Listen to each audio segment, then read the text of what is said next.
Well, thank you, Jesse, for that introduction. And how is the sound? Can everybody hear me? How about up there in the peanut gallery? Is okay? Well, it looks like we've only got a couple of empty seats here. This is a big group, and I've only given this to this larger group one other time, and it was not this nice a venue. So thank you all for coming. I'm going to speak to you tonight about glacial Arizona, a most interesting period.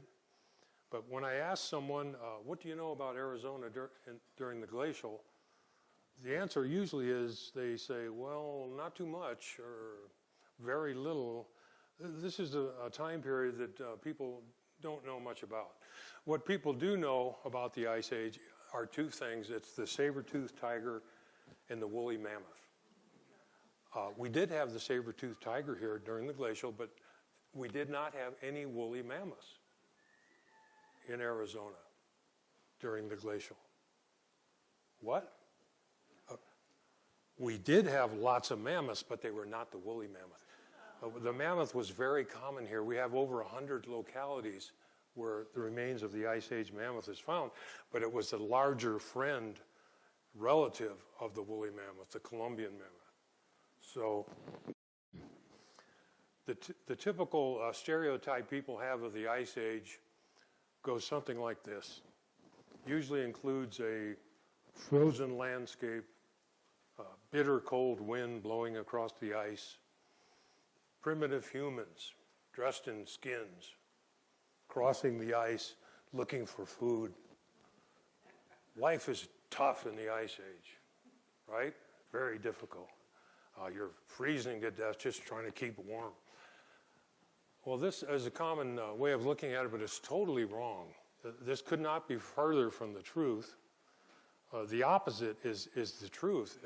Today, Arizona is a hot, dry desert. During the glacial, it's cool and moist. It's a much more agreeable place to be for humans and animals, as we will see. Now, the misconception that people have arises from a fact. And that fact is that the mean annual temperatures during the glacial were way lower.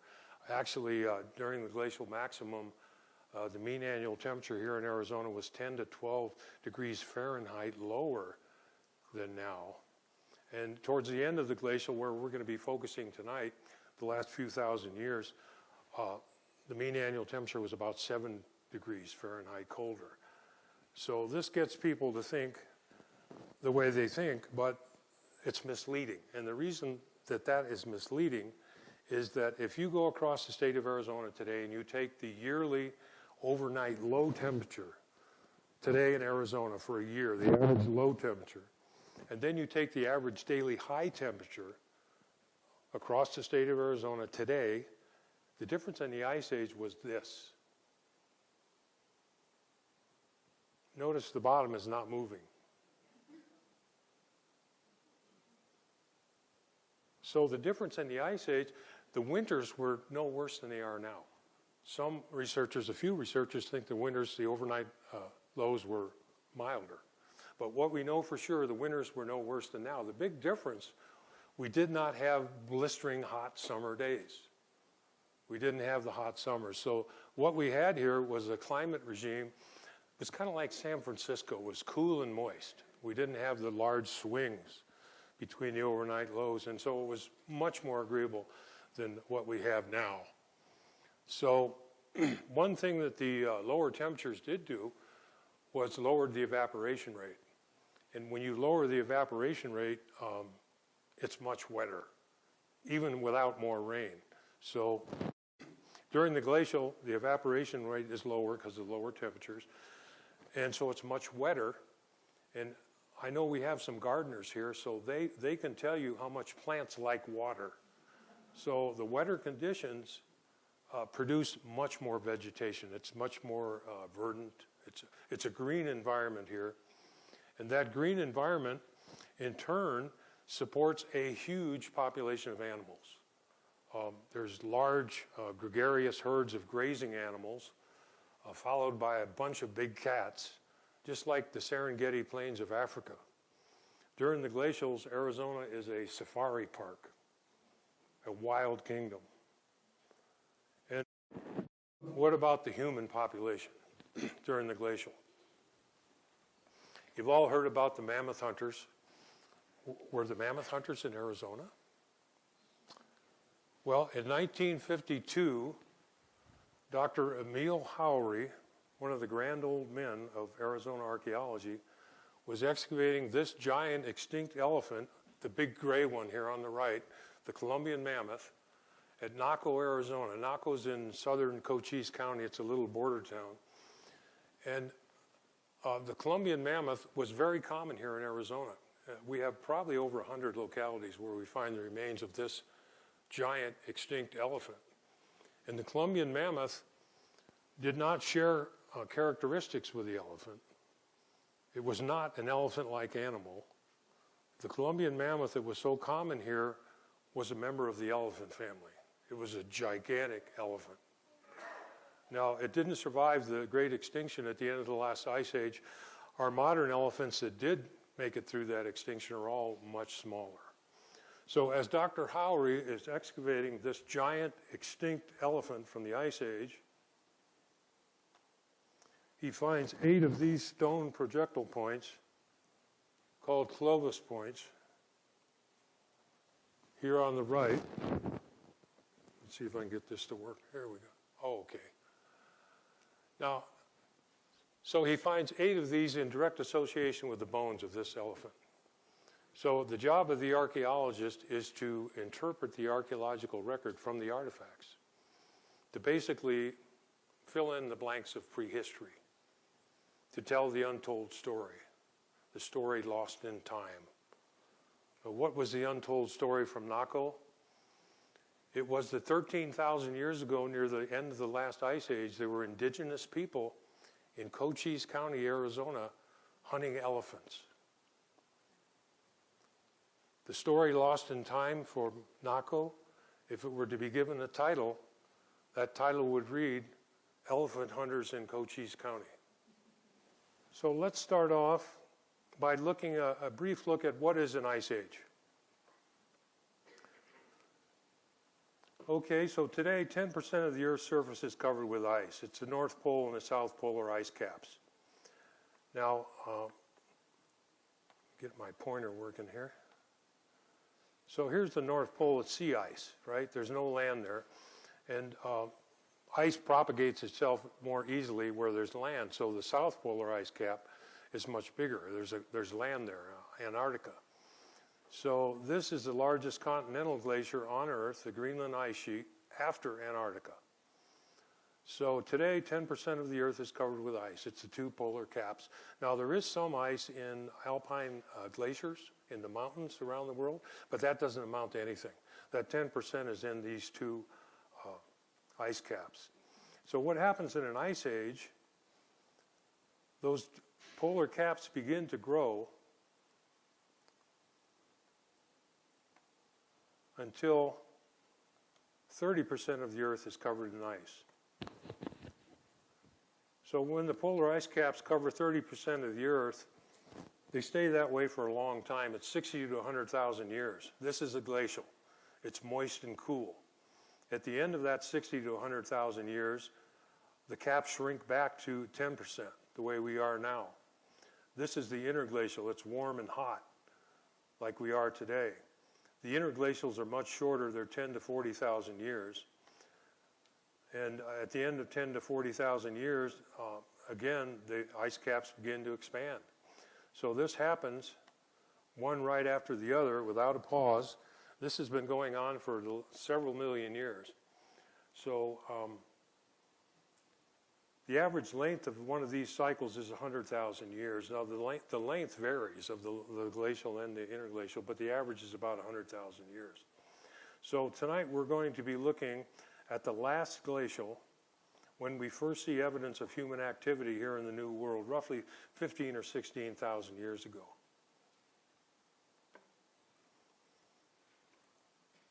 So this is what it looks like at full glacial.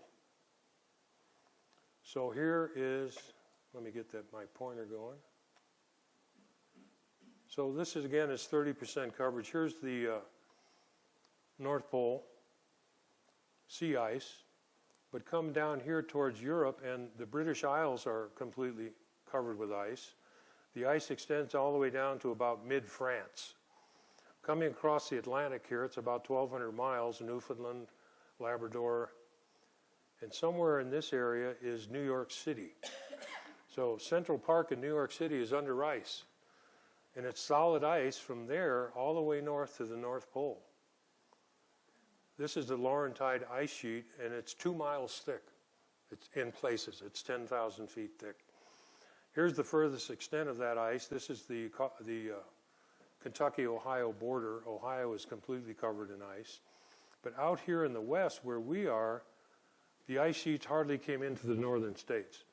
So down here in Arizona, we were a long way from the ice.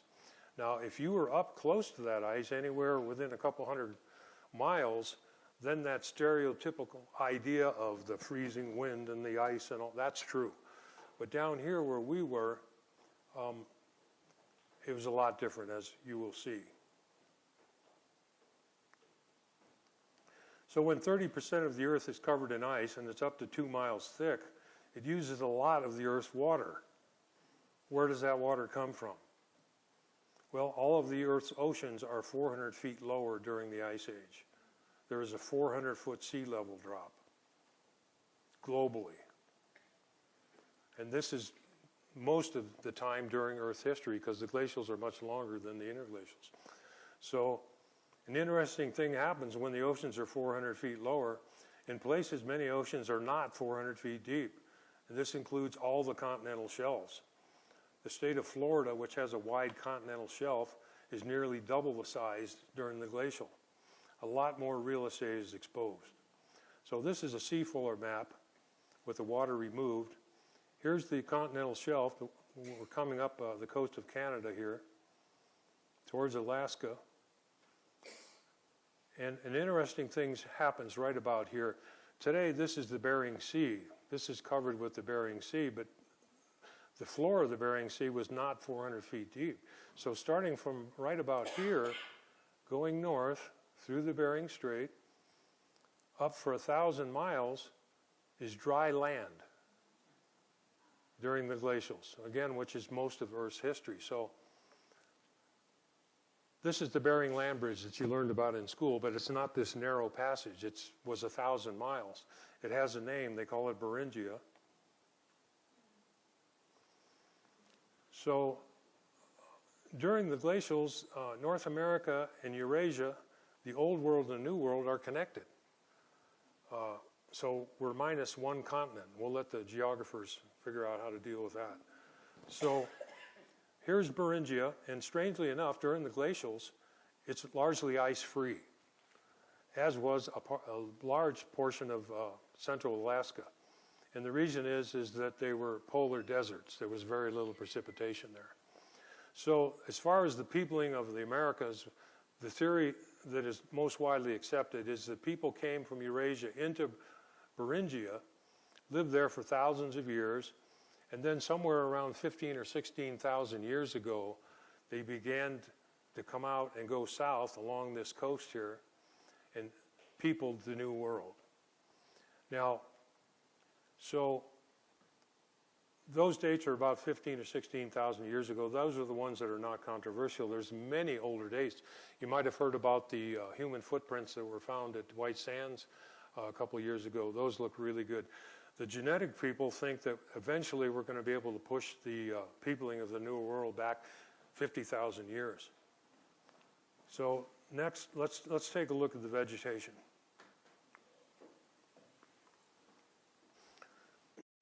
These are today's vegetation zones. So as you go up in elevation or down, the vegetation changes. So the zones are delimited by elevation. During the glacial, you downshift all of these zones 3,000 feet. And you have a pretty good idea what the vegetation was like here during the glacial. So let's take a look at the alpine zone, today's alpine zone today, and we'll see how it was different during the glacial.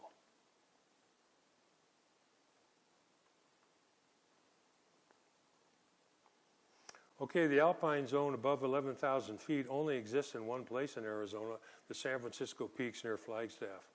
The pines you see here at Timberline are bristlecone pines, and the alpine zone is the barren zone above Timberline. Only sedges, grasses, lichens, and wildflowers grow there today. When you drop this zone down 3,000 feet during the Ice Age, Timberline goes from 11,500 today to 8,500. Above this, ice and snow year-round during the glacials. So during the glacials, the peaks are snow-capped all year. You're looking at the top of the ski lift at the Arizona Snow Bowl.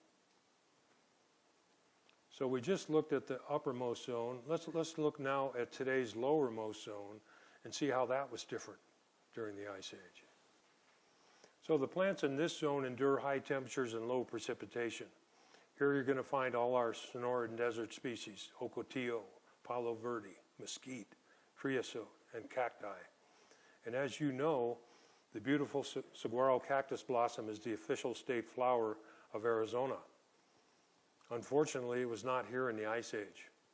The 3,000-foot elevation drop puts everything in our today's lowest zone, all our typical Sonoran desert species, below sea level. No ocotillo, no palo verde, no mesquite, no creosote, and almost no cacti. And we need to find a different state flower for the glacial. So I said that all the present vegetation zones were 3,000 feet lower in the Ice Age, with one huge exception, the ponderosa pine forest in today's transition zone. The big exception is that the ponderosa was almost entirely absent during the Ice Age. There were hardly any here at all. During the Ice Ages, they migrate south into what today is Mexico and only return during these short, hot interglacials. They are a dry adapted pine, and apparently they do not like the wetter glacials. I shot this video south of Flagstaff near Whitehorse Lake at the Sycamore Canyon rim.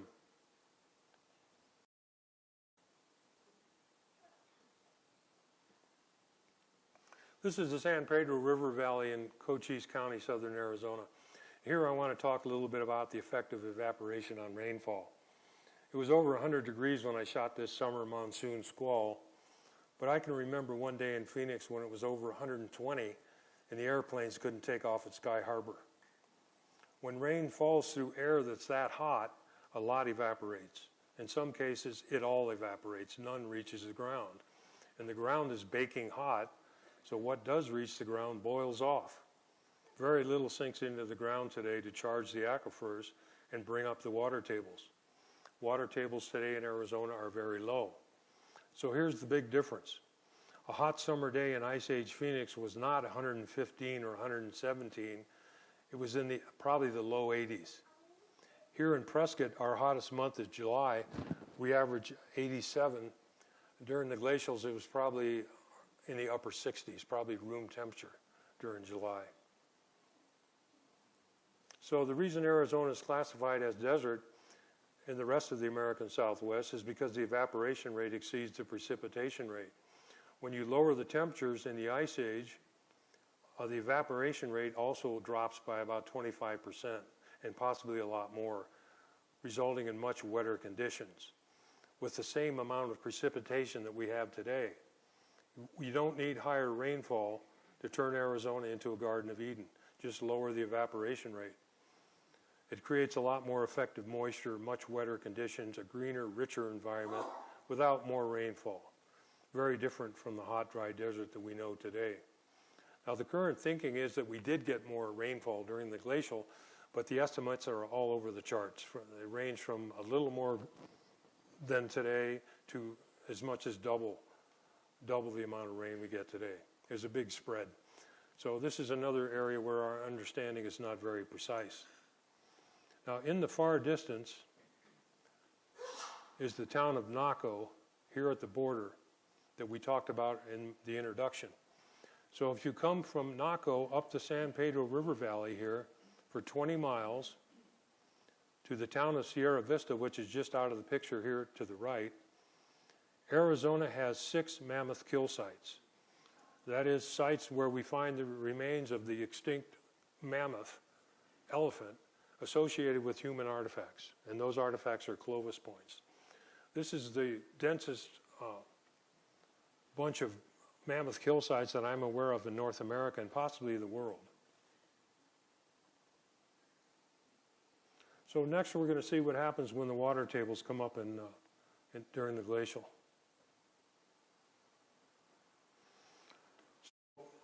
50,000 years ago, which was almost dead center middle of the last glacial, a giant fireball streaked across the Arizona sky. It was a nickel iron meteor or asteroid, about 150 feet across, traveling at 24,000 miles an hour, 10 times the speed of a bullet. The energy release that created from the impact explosion that created Meteor Crater was magnitudes, many magnitudes greater than the Hiroshima bomb. All life was extinguished probably within 10 or 15 miles instantly. But then an unusual thing began to happen. Very quickly, in a short period of time, Meteor Crater filled with water. And for 40,000 years, to the end of the glacial, about 10,000 years ago, Meteor Crater held a deep blue freshwater lake. Now today, from the rim of the crater to the floor is 500 feet.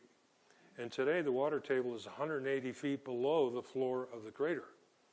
The water tables came up so much during the Ice Age that they broke the surface at the Coconino Sandstone, which is about halfway up. I think that's right in this area here. So the lake that was there for 40,000 years was several hundred feet deep. And we know from pollen studies at Meteor Crater that during the glacial there was a Flagstaff-style forest present around the crater. And what would that have looked like?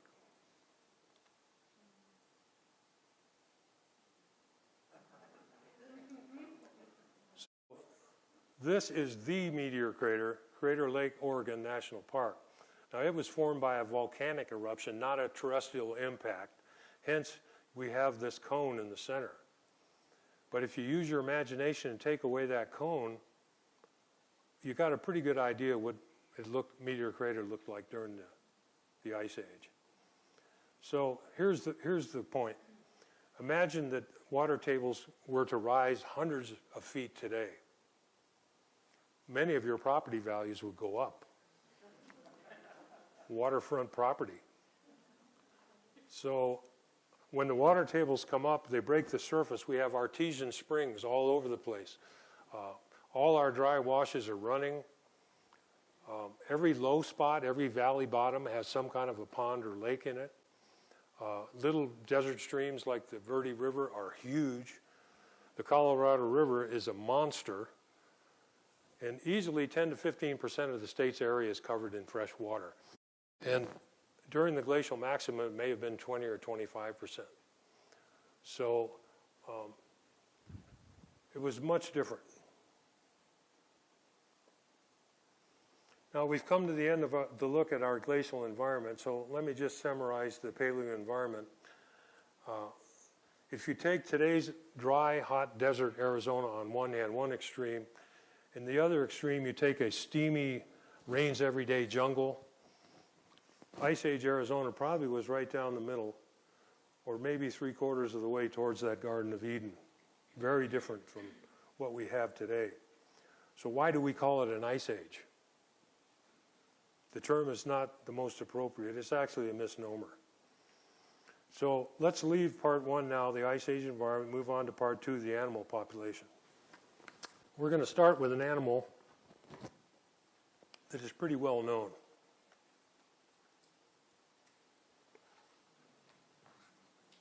Smilodon, the saber-toothed cat with its 7-inch canines, sometimes referred to as a saber-toothed tiger, but not closely related to the tiger or any modern cats for that matter.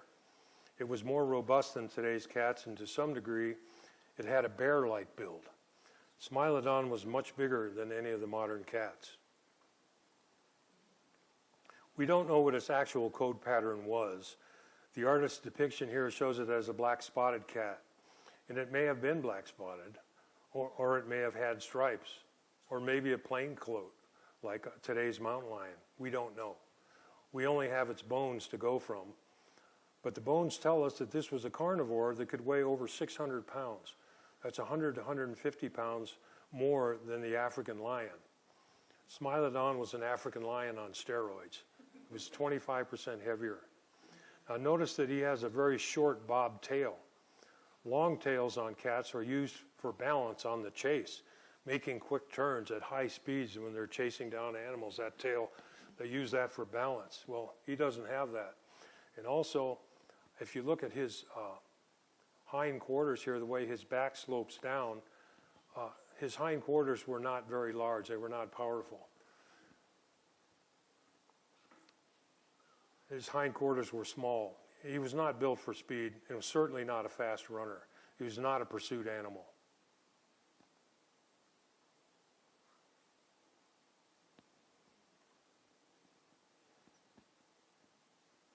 So it did not chase prey for any appreciable distance, and therefore did not go after prey in open areas or out on the plains. He was not a fast runner. More likely, he concealed himself in dense vegetation and ambushed forest-dwelling prey, like deer, tapir, or forest bison. It would use cover to ambush prey and was probably not a tree climber due to his heavy weight and no apparent climbing adaptations.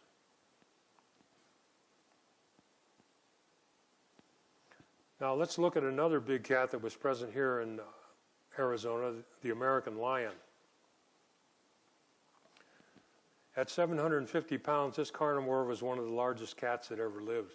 It was 25% larger than Smilodon, or 1.5 times larger than the African lion.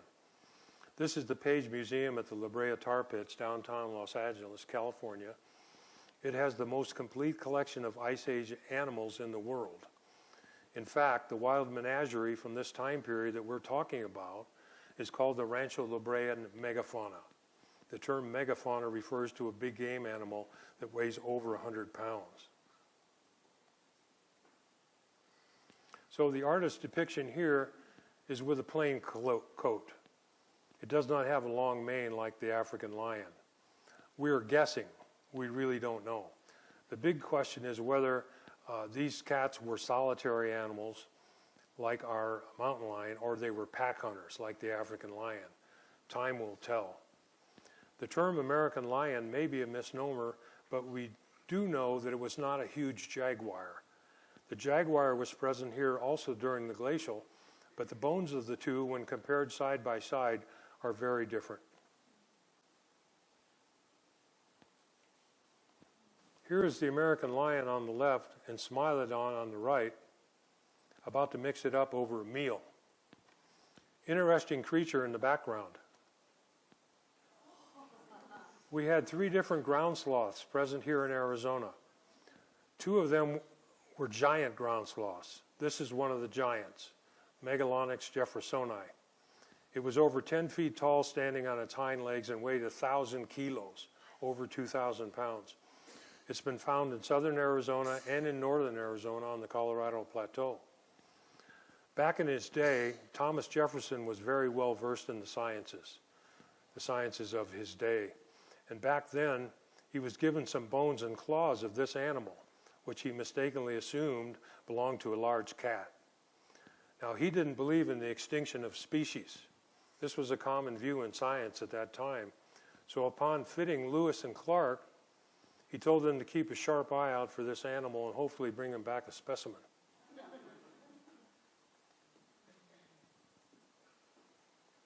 The most common of the 3 ground sloths found here in Arizona was also the smallest, the Shasta ground sloth, Nothrotheriops.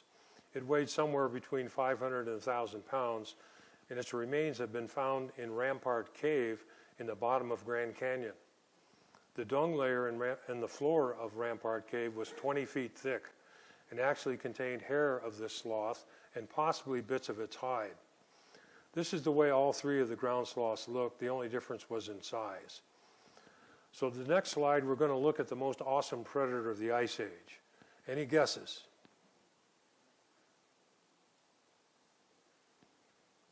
Well, the most awesome predator of the Ice Age was not one of the big cats. It was a giant bear, Arctodus simus, seen here in black. The white skeleton in the front is a modern grizzly. In the lower 48, grizzlies can weigh 500 to 700 pounds, but in Alaska, they're much larger. 1,000 pounds plus is common. So the white skeleton here would be that of a Kodiak brown bear or grizzly, 1,000 pound plus. And notice that Archaeologist in black is only a foot taller. With both of these bears on all fours, Archaeologist was only a foot taller, but he was twice the body weight. This giant bear of the Ice Age could weigh 2,000 pounds.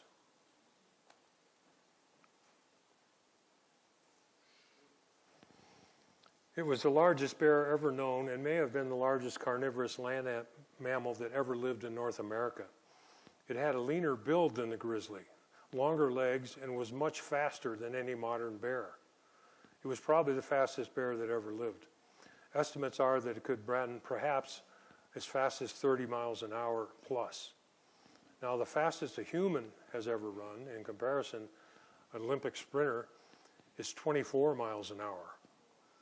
So it's very likely that this discrepancy in speed would have ended badly for the Ice Age humans. But having said that, Ice Age people surely hunted in very large groups and probably with dogs. Their hunting weapon, the spear thrower, could certainly kill this giant bear, and probably did, but only with great peril to life and limb. The man in the picture is 5'11". Archaeologist had a shorter snout than modern bears and is referred to in the literature as the short-faced bear. Now, bears are omnivores, opportunists that eat foods of plant and animal origin. Archaeologist was no exception. But some researchers feel that he may have been slightly more carnivorous than modern bears. The point is under debate. This monster was similar in size and appearance to the cave bear of the European glacial. Archaeologist first appeared during the Middle Pleistocene in North America about 800,000 years ago and went extinct at the end of the last ice age roughly 12,000 years ago. It ranged from Alaska to central Mexico, from California to Virginia, and has been found in the American Southwest, but only in a few localities here in Arizona.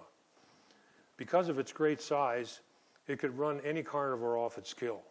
So it was a very successful scavenger as well as a predator. And due to the fact that it was built for speed, with its lean build and longer legs, Archaeologist was a graceful monster. It was so big that when he sneezed, all the other animals caught a cold. Now, both the black bear and the grizzly bear were present here also, along with Archaeologist during Arizona's glacial.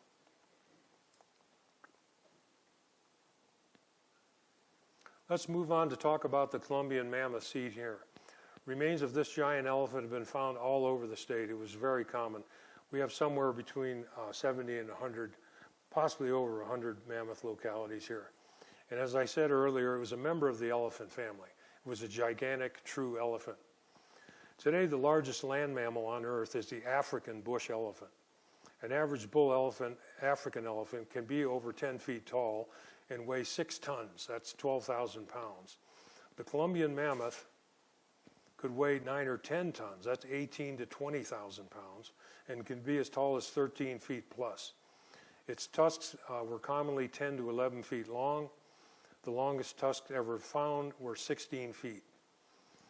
Mammuthus columbi ranged from the northern U.S. as far south as Costa Rica. But strangely enough, it was not found in Canada, Alaska, or Beringia. There we had the smaller, cold-adapted woolly mammoth. So there were actually 3 different mammoths here during the glacial.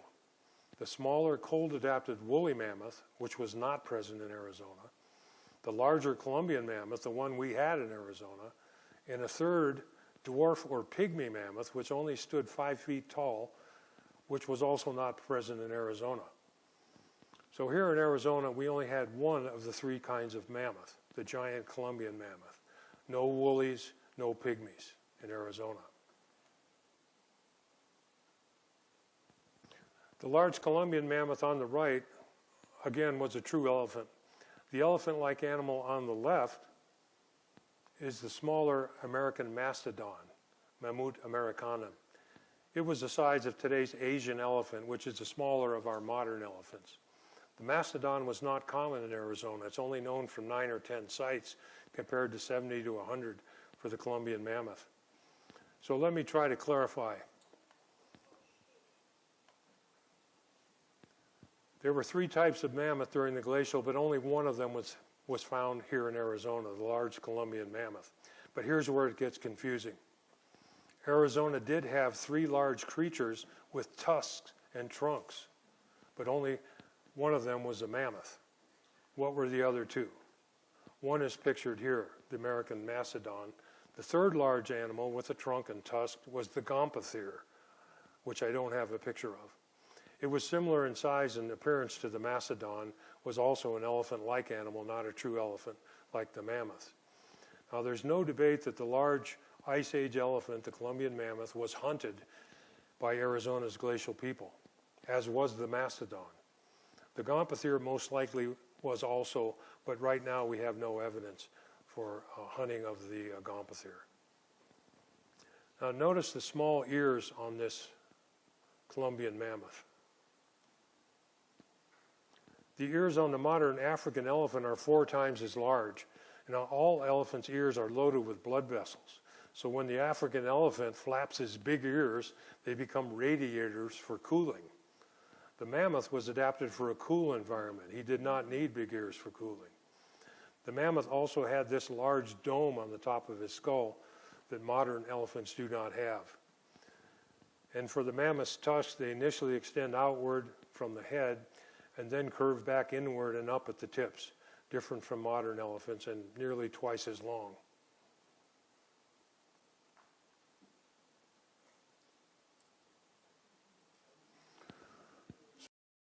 At 8 members of the Rancho La Brea megafauna so far in this talk, and there were perhaps more than 30 present here in Arizona during the glacial.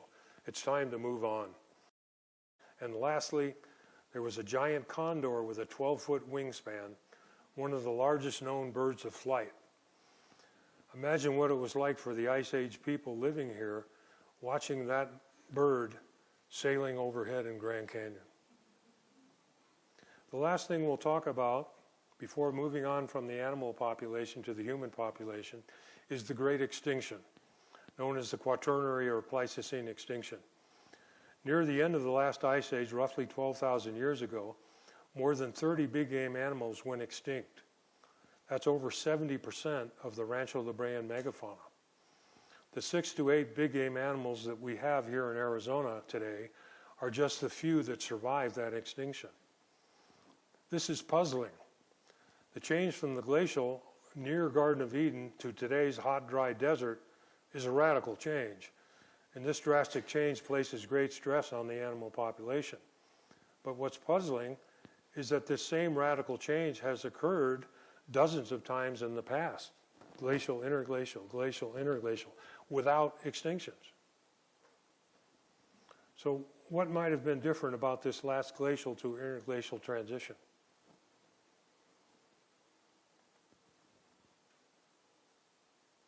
As a student in the 1980s, I worked with these 2 men. It's Dr. Larry Agenbrod on the left and Dr. Paul S. Martin on the right at Bechan Cave, southern Utah, where I took this picture. Both have passed away. Dr. Paul S. Martin on the right was a geoscientist from Tucson who in 1967 popularized a theory known as overkill, which says that there was a new predator here at the end of the last glacial-interglacial transition, a predator that was not present during any of the many previous transitions. What new predator could that have been? It was us, humans. Hunting pressure from newly arrived humans in combination with the drastic environmental change caused the extinction. So Paul S. Martin didn't actually come up with that theory. It had been around for a while, but he's the one that popularized it. So there's another good Arizona connection for the peopling of the Americas. Now back then in the 1980s, this theory had not gained much traction, but today it's much more widely accepted. The truth is, however, we still don't know exactly what caused the Pleistocene extinctions. Another case where the history of the world yet remains to be written. So let's move on to the final part of this talk, the human population. Archaeologists call it the Paleo-Indian period. And we're going to start with an unlikely figure, a black cowboy named George McJunkin. He was born into slavery in Texas in the 1850s. Near the end of the Civil War in 1865, the Union Army came into Texas and freed the slaves. So George grew up working many different jobs. His father was a blacksmith, and so he learned to be a very good blacksmith. He worked for the freight haulers as a mule skinner on their 20-mule team wagons. He was a buffalo hunter when the bison still covered the plains. He finally settled on the Crowfoot Ranch near the sleepy town of Folsom, New Mexico, where he was the ranch foreman. He had a reputation of being the best bronco buster. He was in demand all over the New Mexico territory, roper and cowhand. But more importantly for our discussion, George McJunkin was an avid reader, and he was up on the sciences of his day. He was a very good self-taught naturalist. So one hot August day in 1908, it rained 13 inches near Folsom, New Mexico. The little town of Folsom was mostly washed away. It was a catastrophic flood. There were 13 deaths. So when the waters receded, George was out surveying the damage, mending fences and so forth, when he noticed huge bones that had been exposed by the flood.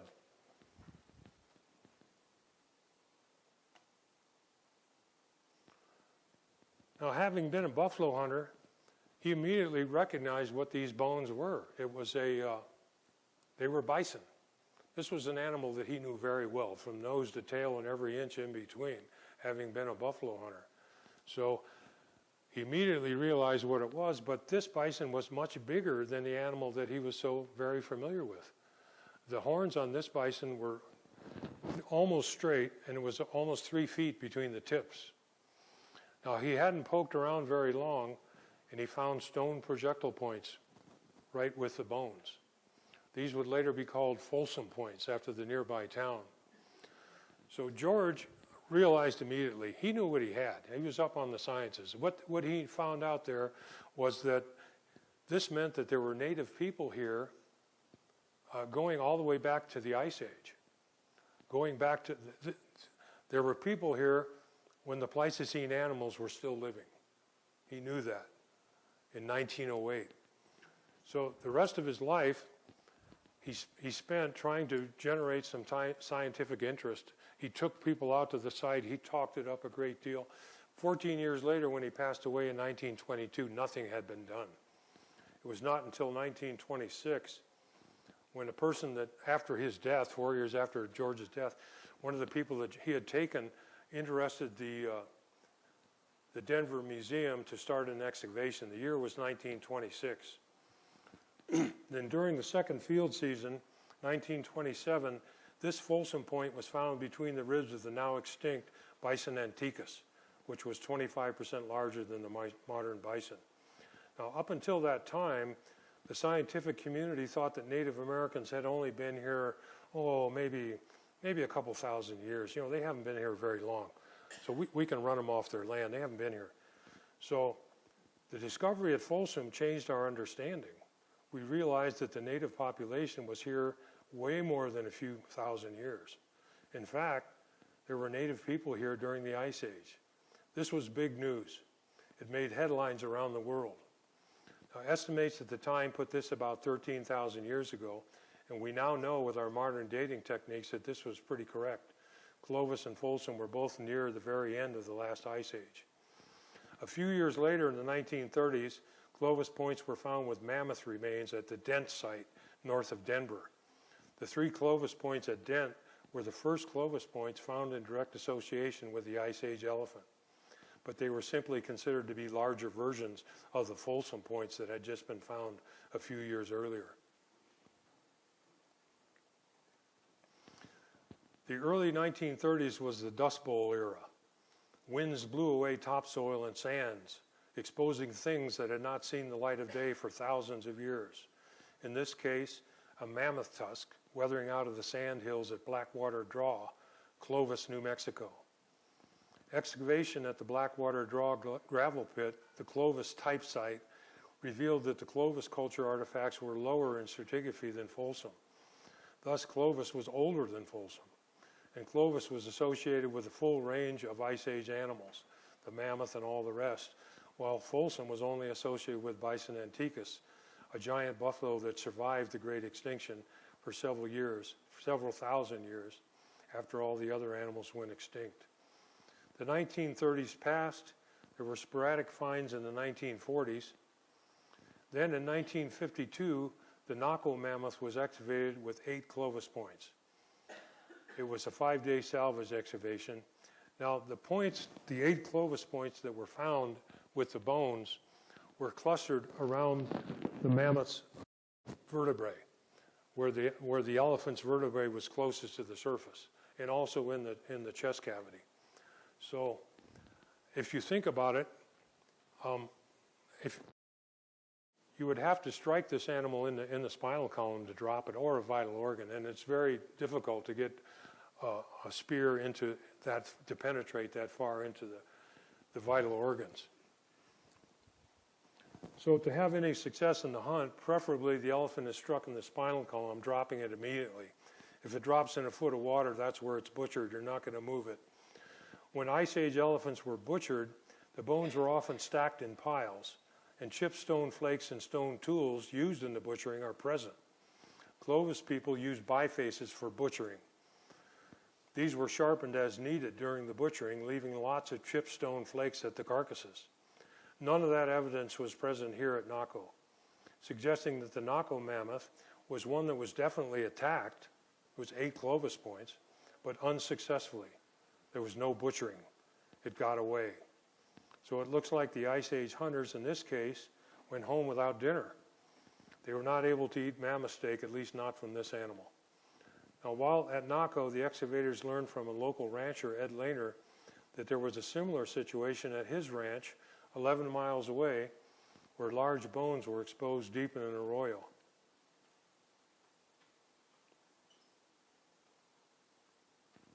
So we've been talking about Folsom points and Clovis points. So before we move to the Lehner site, let's talk about these projectile points. The Folsom point here was found in Grand Canyon National Park. When I photographed it in 2004, it was the only artifact from the Ice Age ever found in Grand Canyon National Park till that time. There have been several finds since. The point on the right is a Clovis point. They're much larger. They've been found in every state in the Union except Hawaii as surface finds. They are larger, averaging 3.5 inches in length, and Clovis points are almost entirely made from percussion flaking. They're striked. Generally, there's no pressure flaking or fine edge retouch that you see on the Folsom points. What the 2 points do have in common is this channel flake here, or flute flake that comes up off the base of the point. This is called a channel flake or a flute flake. So if you're looking at somebody's arrowhead collection and you see one with one of these channel flakes, it's from the Ice Age. This is the only time period when that flint knapping technique was used. Notched points, corner notch, side notch, that all came later. And let me just say something that this group I'm sure knows well. Any human artifact from the Ice Age is extremely important, very rare, and should be recorded in every case.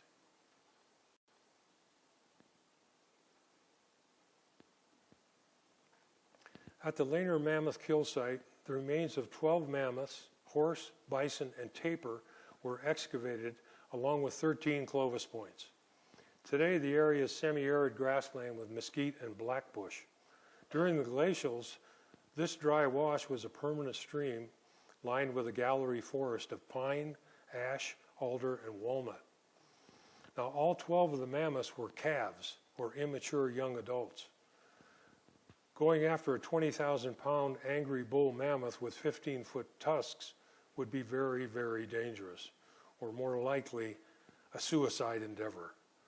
So none of the 20 or so mammoths in all of Arizona's 6 kill sites are adult bulls. They're all young adult females or calves. Now, the Laner site was the most famous mammoth kill site in the world when it was excavated in the 1950s. And the reason was that a brand new dating technique called carbon-14 was used for the first time to date the Clovis culture. And the C14 in date at Laner was 13,000 years before present. Among the 12 immature mammoths at Laner, no whole skulls were found, only masses of smashed brain case. No complete skulls, only pieces of cranial bone. The hunters were obviously going after the brains, most likely for tanning the elephant hide, which can be up to an inch thick in places. And this is quite common at Clovis sites outside the state of Arizona, that the skulls are crushed. 2 charcoal-laden hearths were excavated on a sand and gravel bar in the now dry wash. One was 16 inches wide and 12 inches deep. Both contained charcoal chunks big enough to identify the species of wood. It was pine, ash, and oak. Another thing that the hearths tell us is that the Ice Age hunters wasted no time in satisfying their hunger. The permanent stream which formerly ran in this now dry wash was named Mammoth Kill Creek by the archaeologists. The elephant kill was on a bend in that stream where there was a fine white sand. So what that fine white sand tells us is that during the Ice Age, this stream, that spot in the stream, was a relatively quiet, shallow freshwater pool, an ideal place that attracted elephants to come for a splash.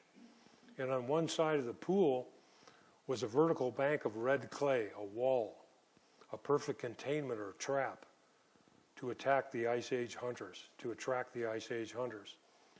So the stage was set. We now know that the Laner site was the scene of many hunts over a period of time, not just a single hunt.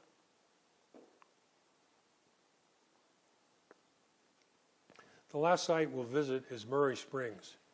It's the most widely studied and the most thoroughly written up of the Arizona's mammoth sites, and it's the only one to have been developed for the public. There are trails and interpretive signs. At Murray Springs, there were 3 mammoths, 11 bison, and another 13 Clovis points. Also present was the temporary camp where the bison were processed. The kill site itself was like all the others, namely a water source. This dry wash was a spring-fed creek, a water hole that attracted animals and hunters. Notice the dark lens in the arroyal wall. It's called the black mat. It directly covers the Clovis material. All the Clovis material contacts the bottom of this black mat. It varies in thickness from a few inches to a foot. It was present at all the Arizona kill sites and even the Clovis type site at Blackwater Draw, New Mexico. It was deposited during a 1,200-year time span, which geologists call the Younger Dryas. It's made up of a dark organic material representing a return to cooler, wetter conditions. Now, to understand this, you have to realize that the glacial maximum was 25,000 to 18,000 years ago, 7,000 years of the coolest and wettest environment of the last glacial, 25,000 to 18,000 years ago. This was the richest environment of the glacial. Animals reached their largest size because of that rich environment. When the glacial maximum ended 18,000 years ago, the ice sheets began a slow retreat. Temperatures began slowly to warm, and it was becoming less wet. It was a slow melt. This happened for nearly 5,000 years, between the end of the glacial maximum 18,000 years ago up until the Clovis black mat times 13,000 years ago. It seemed that the Ice Age was coming to an end. Some have called this period the Clovis drought. It was still cooler and wetter than today, but nothing like the glacial maximum. Then, when it had been slowly drying and warming for thousands of years, it suddenly returns to glacial maximum conditions for over 1,000 years. This is the Younger Dryas that laid down that black mat. It's very cold and wet. The bottom of the black mat at the start of the Younger Dryas coincides with the Pleistocene extinctions and the end of the Clovis culture. So the black mat, or the Younger Dryas, is a major event that we just do not understand. Something big happened, some huge event, causing the end of the Clovis culture, the Pleistocene extinctions, and a return to full glacial conditions for another 1,000 years. One sensational explanation is the Clovis comet theory. The correct name for the Clovis comet theory is the Younger Dryas extraterrestrial impact hypothesis. It says that a very large comet or asteroid several kilometers across crashed into or exploded above the ice sheets 11,000 years ago, somewhere in this area around Labrador. It sent massive amounts of glacial meltwater, fresh water, into the North Atlantic, possibly 5 to 10 times the volume of water in today's Great Lakes. It changed ocean circulation globally. The shock wave set forests ablaze, caused the megafauna extinction, and ended the Clovis culture. What is the evidence? Analysis of the black mat showed extraterrestrial impact markers like iridium, nanodiamonds, etc. But other researchers have looked at the black mat and found no such evidence. The Clovis comet theory remains very controversial, but has gained some traction. So, if this theory proves out to be correct and you combine it with the transition from the Garden of Eden to this hot, dry desert, and the Clovis comet, and thirdly, the presence of humans, it may have been a triple whammy, but we still really do not know what caused these great extinctions. Time will tell. Back to Murray Springs. Here you can see the black mat. It's covering the Clovis material. There was 6 to 8 feet of overburden that had to be removed to get down to this black mat. An interesting artifact that was found at Murray Springs was this shaft wrench. This was made from mammoth long bone. These have been found in the Ice Age sites in the Old World. It was possibly manufactured at Murray Springs, but more likely was carried along during the hunt. And just a final note on Arizona's mammoth kill sites. All 6 are on tributaries of the San Pedro River within a 10 or 15 mile radius. In all 6 cases, bone preservation was poor, was not sufficient enough to identify cut marks from the butchering.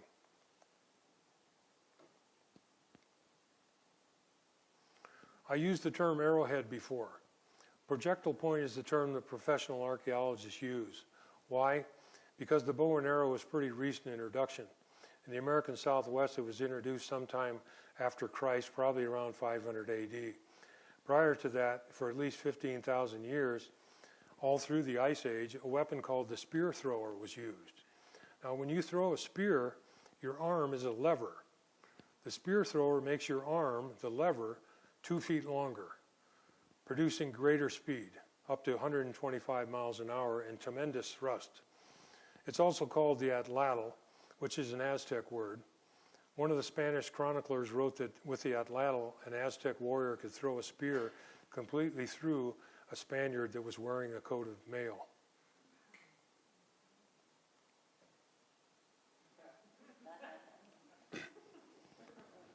Now, back when I was a student, years ago, when we studied the Ice Age mammoth hunters, there was no skeletal material to give us any direct information. This silly video represents what we might have thought. We couldn't say for sure whether Ice Age people were white, black, or polka dot. There was no scientific evidence, no skeletal material. For all we knew, Ice Age people were cavemen. But even back then, if you asked a Native American, how long have your people been here? The answer, according to their oral history, was clear. They would say, we have been here forever, since the beginning of time. In recent years, a tiny bit of skeletal material from the last glacial has finally been identified. It's the oldest skeletal material in the New World. DNA has been extracted and the genome sequenced. The results tell us that the people that were here during the Ice Age were essentially the same people as the Native Americans, our modern tribes. So our modern tribes are direct descendants from the people that were here during the Ice Age. So we now have scientific evidence backing up Native American oral history, and this was no big surprise to the Native Americans. Now, so lastly, I'd like to talk a little bit about what we know about the hunter-gatherer foraging lifestyle. Arizona's first inhabitants during the glacial were foraging hunter-gatherers with an emphasis on hunting. They were hunting cultures. And while I talk about them, we'll look at some actual realistic photos of Native Americans taken by Edward S. Curtis over 100 years ago.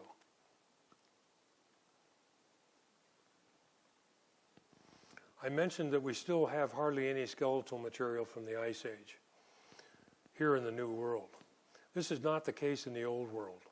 Ice Age skeletal material is abundant and has been studied.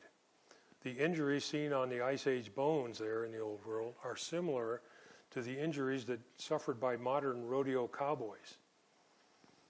What would an Ice Age hunter have in common with a Prescott rodeo cowboy?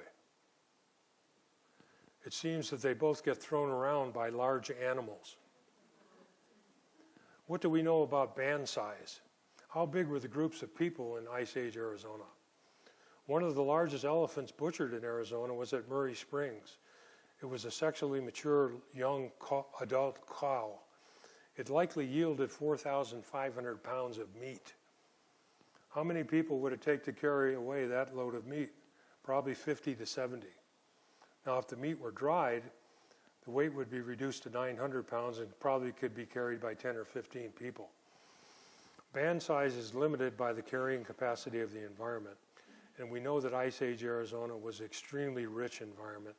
So the band size, the groups of people here may have been exceeded 100, maybe 150. And speaking of meat, what do we know about their diets? Lewis Binford and others have shown that the only people who depend entirely on animal foods are in the Arctic. And this is not by choice. There's no plant food for 9 months of the year. In more moderate climates, hunter-gatherers eat upwards of 70% plus plant foods. This is borne out in coprolite studies as well, and coprolite is a term for fossilized human feces that is found in excavations. There's also been studies of contemporary hunter-gatherers such as the Kung Bushmen.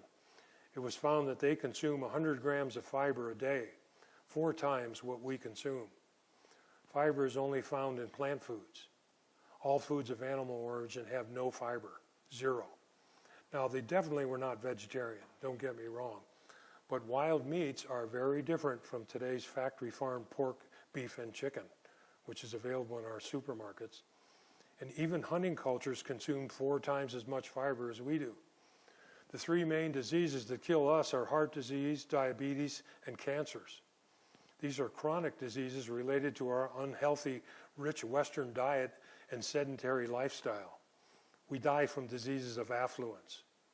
These diseases are almost entirely unknown among hunter-gatherers due to their healthier diet and lifestyle. Hunter-gatherers live outside, not in buildings or houses as we do, and they pursue an extremely active lifestyle.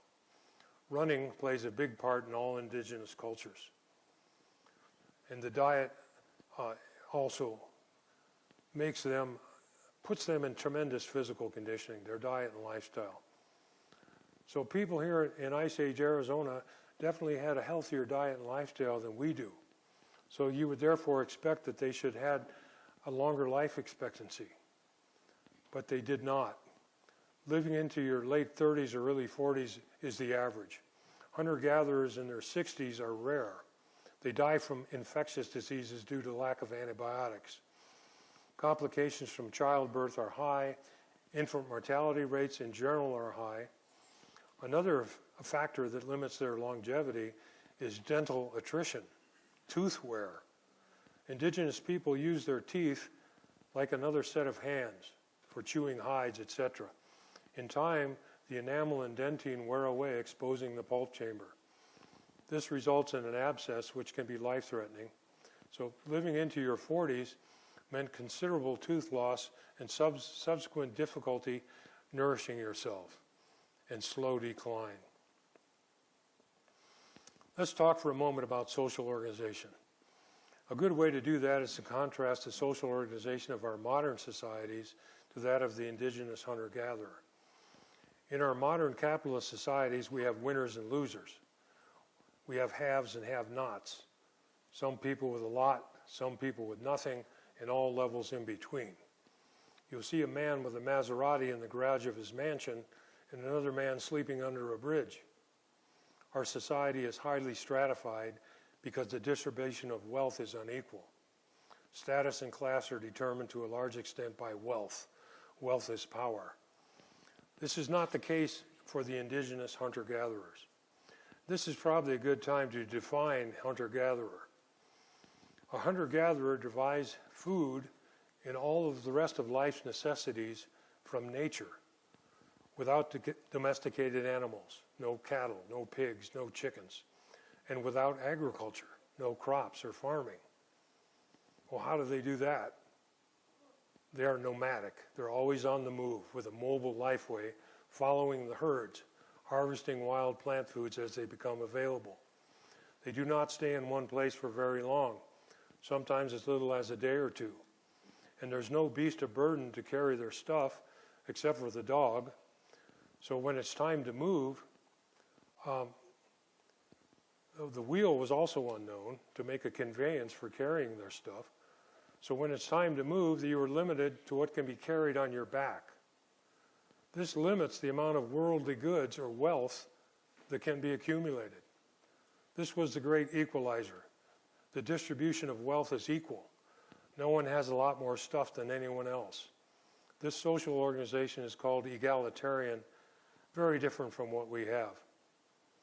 Now, there were people with higher and lower status, but status was not determined by the accumulation of worldly goods, money in the bank, or who has the largest collection of shiny objects.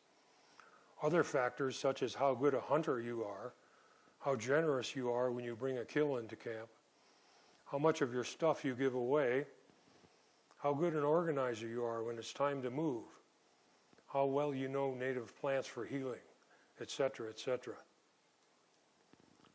Leadership is fluid, and if you're unhappy, you can break off and start your own band.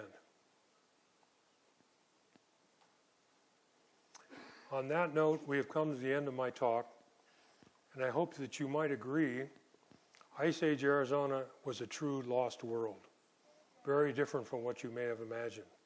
Calling this fascinating time period the Ice Age is really misleading.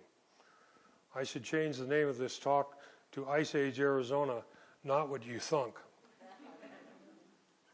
It was not the cold, harsh place at all. On the contrary, it was a much more agreeable place to live than this hot, dry desert. So let me conclude by saying to anyone here who is interested in filling in the blanks of prehistory and telling the untold stories, the stories lost in time, I'll leave you with these words.